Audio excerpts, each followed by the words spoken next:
MT എന്ന രണ്ടക്ഷരം കേരളത്തിനും മലയാളികൾക്കും സമ്മാനിച്ച അതുല്യ സംഭാവനകൾ എന്നും അദ്ദേഹത്തിന്റെ അക്ഷരങ്ങളിലൂടെയും കഥാപാത്രങ്ങളിലൂടെയും ജീവിക്കും. അദ്ദേഹം ജന്മം നൽകിയ ആൾരൂപങ്ങൾക്ക് മരണമില്ല.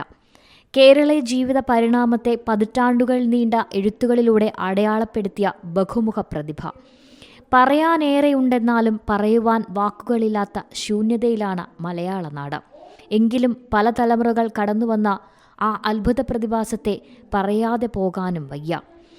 1979 MTയുടെ തിരക്കഥയിലൊരുങ്ങിയ ഒരു ചിത്രം 30 കൊല്ലങ്ങൾക്ക് ശേഷവും പുതുമ നഷ്ടമായില്ലെന്ന് കാണിച്ചു തന്നത് സംവിധായകൻ ലാൽ ജോസ് ആണ്. 1979 പുറത്തിറങ്ങിയ നീലത്താമര ചിത്രം സംവിധാനം ചെയ്തത് ഗാനരചയിതാവ് കൂടിയായ യൂസഫ് അലി കേച്ചേരിയായിരുന്നു. കാലവും കടന്ന 30 വർഷങ്ങൾക്കിപ്പുറം ചിത്രം പ്രേക്ഷകരിലേക്ക് എത്തുമ്പോൾ അതൊരനുഭവമായിരുന്നു. ചിത്രത്തിലെ കേന്ദ്ര കഥാപാത്രമായ കുഞ്ഞിമാളുവിൻ്റെ ജീവിതം ഇന്നത്തെ കാലത്തോടും സംവദിക്കാൻ സാധിച്ചുവെന്നതാണ് MTയുടെ കഥ നൽകുന്ന ജീവൻ. തൃപ്പടിയിൽ പണം വച്ച് പ്രാർത്ഥിച്ചാൽ വിശ്വാസം സത്യമെങ്കിൽ ക്ഷേത്രകുളത്തിൽ പൂവ് വിരിയും.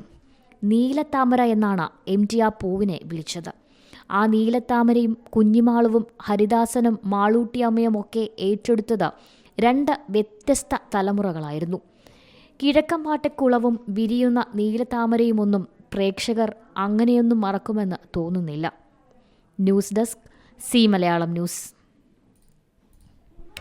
പുതിയ വാർത്തകളും വിശേഷങ്ങളും ഇനി വിരൽ തുമ്പിൽ. എല്ലാ ഡിജിറ്റൽ പ്ലാറ്റ്ഫോമുകളിലും ഇപ്പോൾ സി മലയാളം ന്യൂസ് ലഭ്യം.